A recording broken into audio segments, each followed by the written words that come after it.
these past months, David has been working on a new book and sharing with me the concepts and really implementing them within himself. I could see this shift in him, and it felt different, like there was more space for me in the relationship. And a few days later, as he was showing me a relationship grid he had created, I said, let's put us on here. It was eye-opening for me. I realized how I was seeing the power in our relationship and how off I was about it. I was off about my perception of his power in the relationship, and I was off about my perception of my own power in the relationship. I started to see our marriage differently. And the next day, a common conflict in our relationship came up, and I said, so where are you on the grid right now? It was amazing how the grid gave us a framework to easily step to the side of what was a common conflict in our marriage and resolve it without all the emotions. So let's face it, the dynamics of an intimate partnership can be very complex, with lots of different layers all interacting with each other. We have the influences from our childhood and our family. We have our unique temperaments and communication styles. We have our core needs, wants, aspirations, and desires. We have the day-to-day demands and the problems that impact us individually and as partners.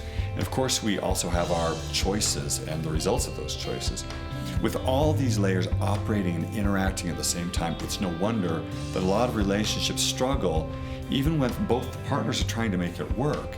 So in pretty much every relationship, the partners are going to be out of sync at least some of the time. And that's what creates the pain. We feel the loneliness or frustration of our desire for intimacy or the aggravation with our partner. We may be unfulfilled in our sexual relationship, or maybe we feel like we're moving in opposite directions, or like we're not even on the same page. And sometimes it becomes open conflict. Our relationship problems can create other problems as well. They can impact our health, our finances, our children. They can block our personal potential. And the worst thing of all of that is that these dynamics get passed from one generation to the next. The impetus for this workshop was a combination of several things. First, our own 30-year journey to make our marriage work. Like all couples, we've had to adapt to each other, and we had to figure out the dynamics we created together. That took us a long time because we didn't have a lot of guidance. And also, we've both worked in the helping profession for many years, so we've spent lots of time with individuals and with couples, observing and watching what works and what doesn't. So we've seen the interplay of these dynamics from just about every angle. And that's taught us an enormous amount about coupleship. Plus, we love doing experiential work because it creates such powerful change in people. Right. So experiential work is more than just regular butt-in-chair seminar. You get physically, intellectually, and emotionally involved in the process of learning.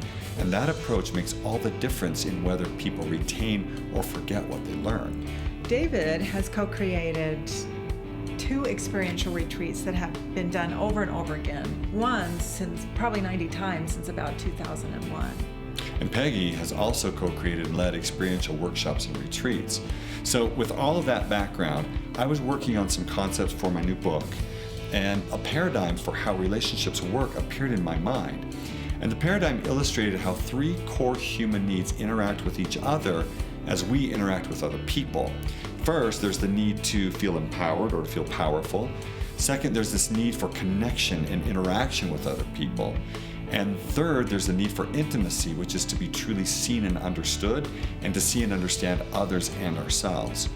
And I discovered that the interactions of these 3 core needs could be mapped on a simple grid. So I actually made a grid with tape. I put tape out on the floor, and we started using it to help people see where they are, where they want to be, and what it will take to get there. And that is when it got very eye-opening. And it's amazing how simple and clear things seem as a result of this process.